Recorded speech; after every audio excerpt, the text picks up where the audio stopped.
selon la liturgie évangélique et selon les lois de la République démocratique du Congo. Félicitations.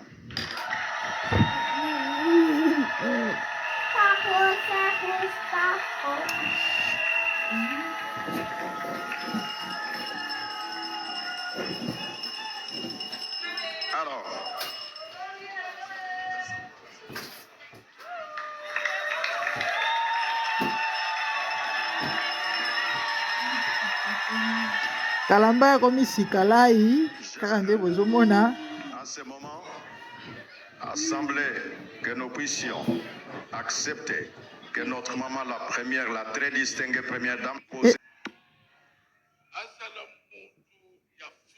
Yes.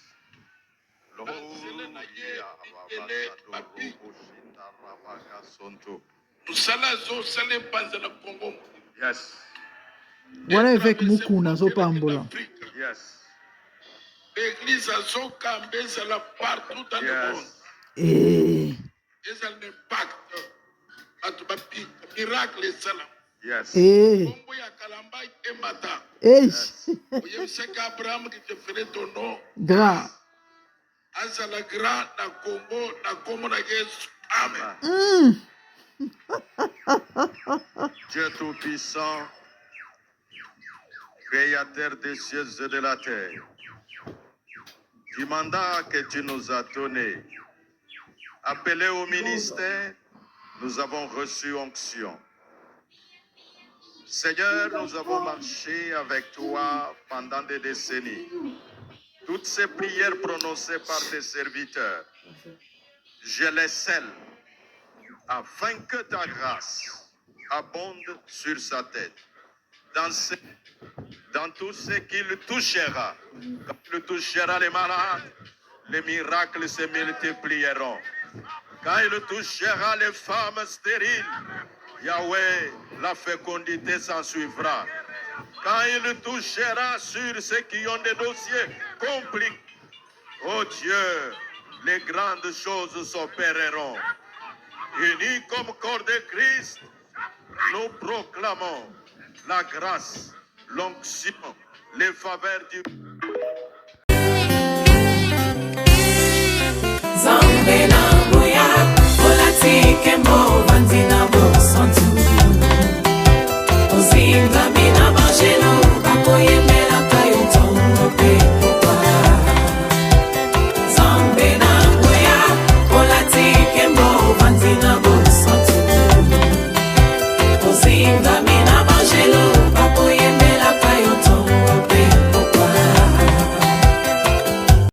MDG TV, une chaîne Wint pour la cause de Christ.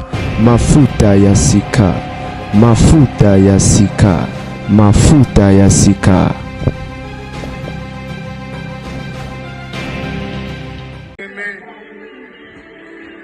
je te bénis pour ce jour, ce grand jour que tu as connu depuis ta préséance, que tu avais préparé avant même la fondation de ce monde. Et voilà qu'aujourd'hui, par le temps marqué par toi-même, tu l'as rendu possible. Seigneur Jésus-Christ, Dieu Tout-Puissant, aujourd'hui, moi, Mike Kalambai, je me tiens devant toi, devant l'Église, devant les pères, devant la nation valablement représentée ce soir, avec un cœur humble et reconnaissant. Je sais que tu m'as appelé à te servir et j'ai répondu, me voici, envoie-moi. Je t'offre ainsi mes mains pour accomplir ton œuvre. Mes lèvres pour annoncer ta parole, mon esprit pour discerner ta volonté, et mon cœur surtout pour aimer comme toi. Fortifie-moi, je te le prie, dans les moments de faiblesse, Éclaire-moi dans les temps d'incertitude et garde-moi fidèle dans les petites choses comme dans les grandes choses. Père, surtout dans s'il le te Congo. plaît, que ma vie soit un sacrifice pour toi, un témoignage vivant de ton amour, et que chaque action accomplie dans ce ministère, dans cette église, soit pour ta seule gloire, pour la gloire de ton nom et pour l'avancement de ton royaume. Au nom de Jésus-Christ, je t'offre aujourd'hui mon engagement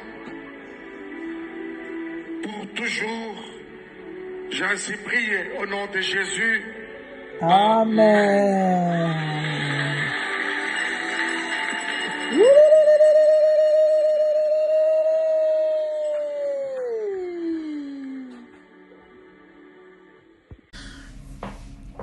Mbote bandeko ba bolingo ezali ngai wa bino la gardienne du temple balobi les troubles qui troublent équation de plusieurs inconnus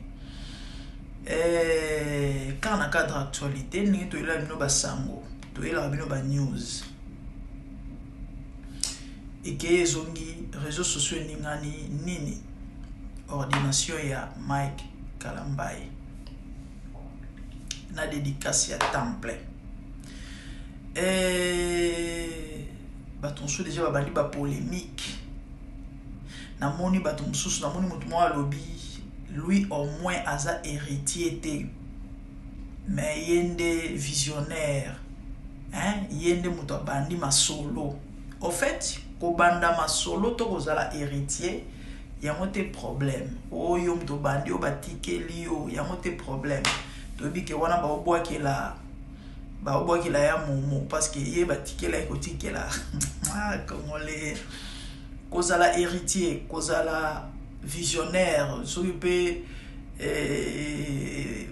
mobandisi nyonso tout ce que vous voulez c'est pas ça nde mutu zo compter na miso nzambe to pe o eza motu ya to pe o ezo compter ezali kozala premièrement na appel authentique ya nzambe et puis na oyo zo sala nzamba zo approuver azo accompagner yo parce que bele pe bazala na appel mais asali marambo na ndenge na ye sans toutefois zelata ya nzambe to asala ndenge nzamba lingeli mususu paza héritier to pe visionnaire ndenge bozo loba mais appel ezate hein a s'imposer na ye to pe batikeli ko tikela ba imposer ye parce que bible zo loba tozana trois sortes ya basali nzambe o nzambe mo bengi a établir oyo batu o ba mikomisi ba moko prendre ya mibale et puis o batu ba komisi yana batu mususu ye mo adale la muki a s'auto-proclamer en commune pasteur tellement eboloba ana art oratoire soit au manuel la langue de Voltaire o lobi o mais on neve non on neva Voltaire soit au loba ebo classer ba mo soit tangelo bible hein a bi herméneutique azo expliquer yo ba homilétique na ba mais en appel te bazape bazali et donc ils ont compté ça cause la premièrement appel et puis cause la accompagner na nzambe na oyo zo sala et côté musuba musuba baza scandalisé balobi mais tout ce temps je rappelle ils ont qui ordination et puis dédicace à temple ba dédicacé église ezarani dans ta présence voilà na sepel na bâtiment ya maiki kitoko makasi na libanda na kati ou j'aime nice kitoko bino bozala boye congolais ngana apprécier lo zo bien OK bino bo na yoko lo bateke c'est quand même non mon son invité j'ai parlé des noms de Dieu dans ce basoutenani par rapport à elo moi bien acte moko louable et yo za mto ba sentiment o ebi sera biso ko za dans révélation moto zo kumisa na za nzambe il a passé Marcelo hey yo yebi sa nzamba l'action identité na ngabité na le le mambo identité ne ko le pele mambo ita dama wate ngana eko loué loko mutu asali ngana zaka bongo ngana zaka bongo so pe mabe eza to bosali mabe no ya ana bike no tala omuni loko sali eza bien te. Moi je suis comme ça na sepel na bâtiment église kitoko propre libanda et puis na kati nice kitoko penza. Alors ordination et puis dédicace à temple. Les gens sont scandalisés. Balobi, mais attendez, tout ce temps au Bengara Kalamba est pasteur, il n'a jamais été pasteur. Et comment se fait-il à diriger congrégation, à diriger assemblée, à diriger Batu pendant qu'il n'a jamais été consacré? Je rappelle, l'obi vous vous rappelez dans la émission Awa pour la consécration parce que dernièrement temps makambo ya inspiration bimaki Awa batwane ko lukabaye ba père spirituel et Kalamba et Nani qui l'a consacré. C'est comme ça Peniel dirait que c'est Weraso. Ah, vous savez, beaucoup bateau sakana, vous savez, sakana. En fait, bateau baye par père spirituel et Mike Kalamba était baye baka parce que tout est bien consacré, mais tout le monde est bon. Il y a des images, il y a des photos, il y a des témoins, il y a des vidéos. Mais il y a des pasteurs tout ce qui est là au monde ni Elembo. Mais les locaux après combien d'années à Kambi batotier bato maboko imposé bato maboko ndé tozo mona ba consécration sur ba ordination. Pourquoi désordre boyé na église dite réveil ndé loko la na bête la moi mon c'était na sol na pas mal ba serviteur de Dieu na sol na quelques pères hein dans la foi. Ba bisingai la gardienne du temple bino bozungu lo lo bato bayoka pesa message basali nzambe babongisa to abatu c'est vrai mabe kozala nango mais oyo ya modèle ko kendele eza propreté balobi Kalamba za fruit ya Bethel normalement na logique fallait bazonga na basushi na ye et toyebi ke yena Moïse bayoka na kate baluka nano bameka ko bongisa eloko wana et puis bayeba batala comment est-ce que bakosala yango. Parce que normalement, la logique, selon les mamans, et ça les melaka. Surtout, zongi, bamboule, leki, belé, na sima, période, yaba, edina, bala et autres, ça a toujours été comme ça. Moi, na bimi l'église, moro songolo, il faut, ce qui lobby, il faut à comme à l'église, tu passes à l'église, tu passes à la kamba, comme à pasteur, machin, tout ça, il faut nan kozonga kuna. Et puis, qu'on luka ko sala, o esengeli, par rapport à ok. Vous vous rappelez il y a quelques semaines passées, na meka kolobela sur ba communauté otozana wana mboka na biso catholique, protestant kimbangiste. Na mentionné yelo moko na lobi. Ba bon ba kombo na tangi. Ba église ba kala wana ba communauté ba kala na bo comprendre bo réaliser que ordre ezalaka tellement makasi na ba discipline ya osakana te loyengete. Au mona mutu moko prêtre ya catholique to mutu moko ya protestant to ya ba communauté misusu kimbangiste na ba luyenge na ba désordre moko oto mona na ba réveil na réseaux sociaux mutu rolala la muki asepe la sala o alingi quand il veut comme il veut mutu pa rotuna zate mutu rotelemela zate kuna ezalaka te discipline ezali balandelaka ba protocole mais na église dite réveil hiérarchie ezate nana zokamba nani visionnaire nana zotosa nani. Donc mutoisa libre, chacun libre au sala ou alingi. Et on bomoni à chaque fois ba bavir ba bêtise bunzo beleka ke sale maka. Nana rotuna nani, nana ko suspendre nani, nana ko bengisa nani, nana ko gangela nani. Ba père bobongisa. De au moins bisina bimer. Ba papa et jiba. Ba tata na nyoso moni wana. Ezaka bolimbisa ngai eza maloba lobi ngate mosala nzambe moko muto lobi yango na otanga kombo na ete ayebani alobi eza lokoso ya mbongo mdezo tinda bana ba biloko wana normalement logique ba okena mambo bongo te ba pesi ba mo ba enveloppe du coup ba ke osala o ba sali et c'est regrettable c'est mawable mambo zo le kana église dit réveil yombo moni lelo église perdre valeur kilo respect na yango nana ko respecter basala nzambe nana ko respecter église. Pourquoi? Donc bafouer les sacrés en faisant des choses à notre manière au lieu de faire ça selon Dieu. na opia ka conseil na osala analyse ya oyezo lo ba pe na opia conseil hein pour retenir en rigueur des jugements pour na kama ba tumso ne juge point qui est machin ba tumso to bazaku na temps ko landa te so amonike lo ngena nga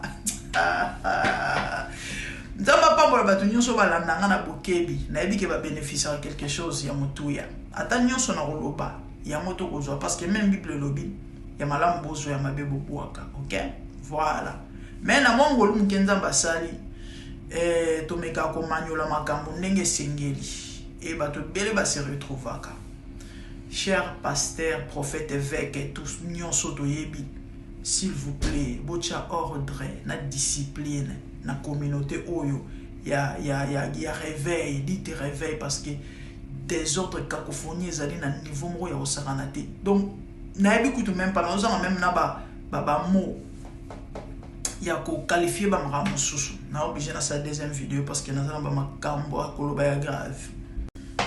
La famille nazo continuer, je parlais de l'ordre et la discipline na communauté réveil na ba église de réveil. Cher papa, cher daddy, évêque, prophète, pasteur, évangéliste, je sais pas, bon meka ko bongisa na makambo parce que des autres ça trop et zo sala que moins ba respecter et communauté o ezate ndenge ba respecter ba catholique, ba respecter ba kimbangiste, ba respecter ba protestant, kuna ba respecter ka bango ya ko sakanate mais bizarrement bangonde ba to réveil balobaka baza na nzambe te réveil ndeza na nzambe kuna nzambe azate mais bizarrement bato bana nzambe te baebi kosala makambo na ordre na ba discipline ba ko respecter les sacrés mais vous bafouez les sacrés pour koloba bino de bona nzambe. C'est compliqué hein, c'est vraiment mawable ce qui se passe. Na mona ba commentaire mutu bato ba komi ba critiquer ba fingi ba lobby mutu so lobby tant notala déjà atangi ba komba batata wana batata na biso to moni wana obazingi ndeko Mike batie ba maboko ba tant to mona déjà oyo c'est clair que échec point na point. Pourquoi lobby ndengwana? La réputation. La Bible dit une bonne réputation vaut mieux que les bons parfums. Chers serviteurs de Dieu, et tokozala juger na lobana na bato témoignage ya mwana nzambe ezalaka évangélisation oyo kokangela bato porte lola to comme ofungolela bato porte lola mutu musoko loba na ngai parce que to loba ngo bozo juger nini ata kweyaki ata chaki soyi ya bongisi na nzambe ko bongisa na nzambe ya problème te mais ba am oyo betisi mabaku sort na bango ya on bomoni il faut vous mettre veiller na conduite na biso de façon que tous à l'occasion de shit pour na batote parce que Bible zoloba mawana muto ko scandaliser l'un de ces petits tous scandaliser le peuple de Dieu tous scandaliser bato tous scandaliser ba païen tous scandaliser ba nanza tous scandaliser na lolenge na biso et pourtant tous a censé à cause la banda kisa. Apôtre Paul azoloba soyez mes imitateurs comme je le suis de Jésus-Christ. Asala combien de mois dans les bons Paul 18 asala ka 9 mois comme motonyo soit Paul abotama na ba extraterrestre abotama na mwasi na mobali nezinga na yo. Donc c'est possible avec l'aide du Saint-Esprit to banga nzambe pe to honorer ko banga nzambe eza lingala mutu mona mona ba commentaire nzambe babanga ka yete nzambe batosa ka ye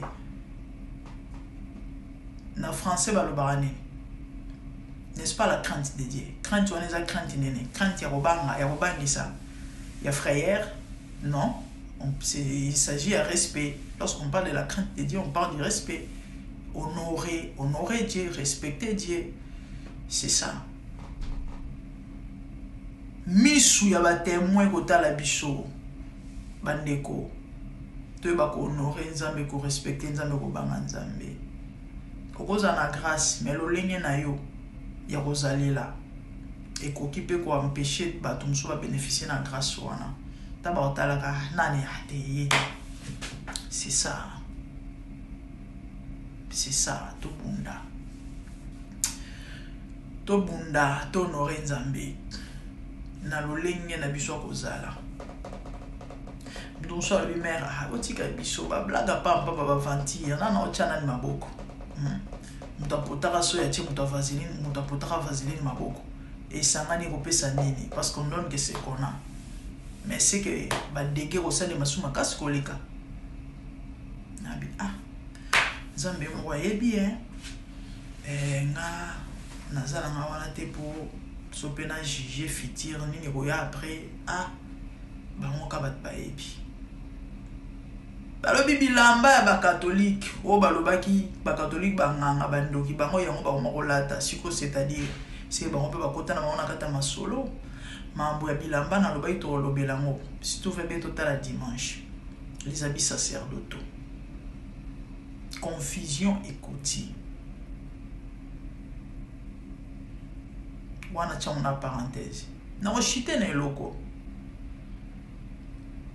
na luli bâtiment n'est-ce pas en tout cas kitoko j'ai aimé j'ai apprécié na libanda na kati bato musu balobi kalamba ya salaka wapi poato na église ya bongo ezaka keno bango tu bakoti na masolo ndenge tozoyoka ce qu'on appelle ça un témoignage mon évangéliste examine na battement ba yomona to peso 3 millions de dollars au ton église à monene au comment na mbongo mituka machin biso to banozoka bandimi certainement vous vous rappelez balobi ya kalamba ya sala wapi ba onyo so baga ndenge mo basi ba koti masolo na bibo kalamba ya des relations to mone maman Denise bo mone maman Denise na inauguration babenga monene bo mone maman Denise non lobby na consécration tobe ordination femme kalamba bo mone maman Denise première dame mboka première dame longo ma colonel anda kuna epo ya ko soutenir frère Mike Kalamba non Mike a des relations ma Denise a ma te mama lamba tu so ba bien yo anti so il le frère Mike sinon maman je vais organiser te ko organiser ko tout non tous en projet à construction tout ça a ko chaper ba fond non seulement ça to epi Kalamba il travaille pour Majabu label to epi que couple Majabu baba millionnaire et puis na ba samoto yo kaka ba financer ka makasi non le binon ça ba relation déjà ceux qui première dame azolo ma colonie panaya sans compter Majabu bien la relation monsieur sont jamais OK les loro mindengwana ba opeso mbongo tonga peso mbongo tonga et puis après na bobele bi bon kuna moyena na confirmer ezate na lobi pété que eza bongo te parce que na prévété c'est vrai eza ba biloko tozoyoka c'est vrai eza ba biloko toyebi ezo salema et j'en profite même na pese bino témoignage depuis 2 semaines passées na na bete la bino lisolo quand na episa bino que ba matière ezo kota tellement désordre oloba nini obomba nini na ba temps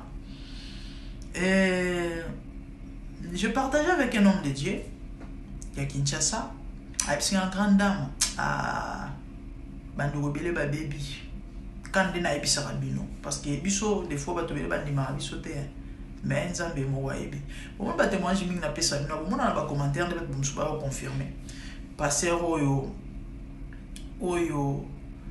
ba jemisaki de azoye bateke micro nini soki cravate soki eloko nini alataki bakangi te baso ebimi bayoki ndenge ngolutage ezosalema kata biro nzambe babanga nzambe te baza le bino boye kilti pardon na bona beta bisolo na bomoni na bacommentaire comment les gens ont confirmé que effectivement ils ont pas solo parce que ça va pas boya ki moi yo yala basolo lokuta wa abisinga grande dame ndoko bele ba baby abina ngai une fois tozali na lemba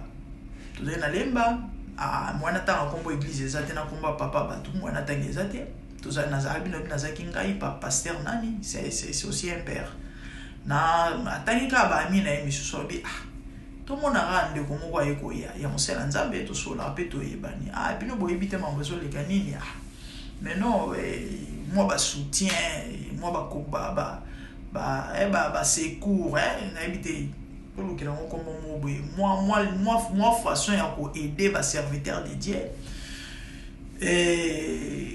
ba eli biso ba eli nga cop bon ebité na bengo bongo nini non azomeka ko expliquer ma solo ndeni nini la to pendingi sale milaka il faut que quelque part ils appellent na moko ba église kaka ndeko moko azali moko ya ba membre ya iloko wana na benga nini secte je sais pas bino boye ba so bo to benga nini et ils ont fonctionné ndeni ba soutenir yo vidéo il faut la deuxième vidéo au sous-canalitière. Je vis le Seigneur assis sur un trône très élevé, et les pans de sa robe remplissent les temples. Des séraphins s'étaient au-dessus de lui et criaient l'un à l'autre, disaient Saint, Saint, Saint est l'Éternel des armées. Toute la terre est pleine de sa gloire. Dans les cieux des cieux, là où vivent les rois, il y a des créatures qui l'adorent et les louent. Dans les lieux célestes, là où règne mon roi, il y a des anges qui chantent jour et nuit en sa gloire. Les 24 vieillards et les 4 êtres vivants, ensemble avec les anges, chantent en son honneur. Ils ont réussi l'homme d'adorer les rois, car il est l'unique, le seul vrai Dieu. Seigneur, reçois favorablement les paroles de ma bouche, car les portes furent ébranlées dans leur fondement par la voix qui retentissait, et la maison s'était remplie de fumée. Glorifie-toi. Dans les cieux, sur la terre, même sous la terre, toute langue confesse que Jésus est Seigneur, car il est élevé au-dessus de toutes choses, et son nom est au-dessus de tout nom. Jésus, je m'avance devant toi, oh mon Dieu, mon roi, unissant ma voix avec ceux des anges, en jetant nos couronnes et des coups pleins de parfums odoriférants, nous rendons gloire.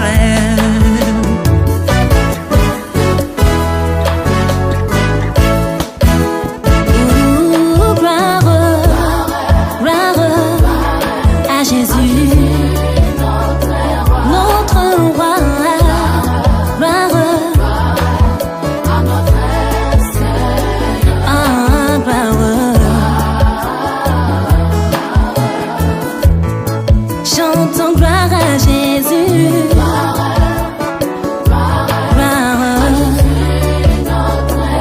Notre Seigneur, gloire plus haut des cieux.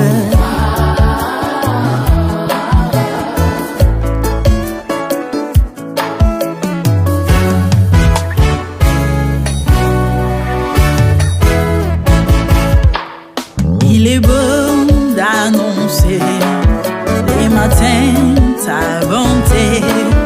Voici mon sacrifice, la louange de ma bouche, les fruits de mes lèvres qui confessent ton nom en poussant des cris, car tes œuvres sont grandes.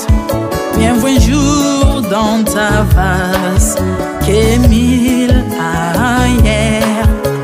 Tu es mon soleil, mon bouclier, ma tour forte. Tu me donnes la force du bif, tu m'arroses d'une huile fraîche. On ne se plaît à contempler mes ennemis grâce à toi.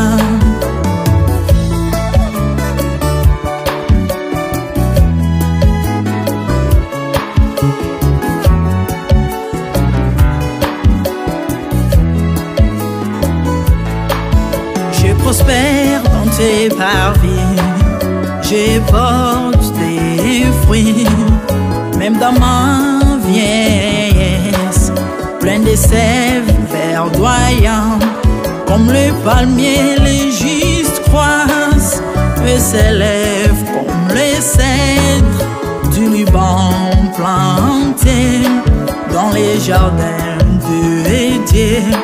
Dieu des vengeances s'élève pour venger mes ennemis. Il mettra la fin à la malice de leurs œuvres, car il est le tout-puissant, l'éternel des armées, El Shaddai Adonai, El Elyon Sabaoth.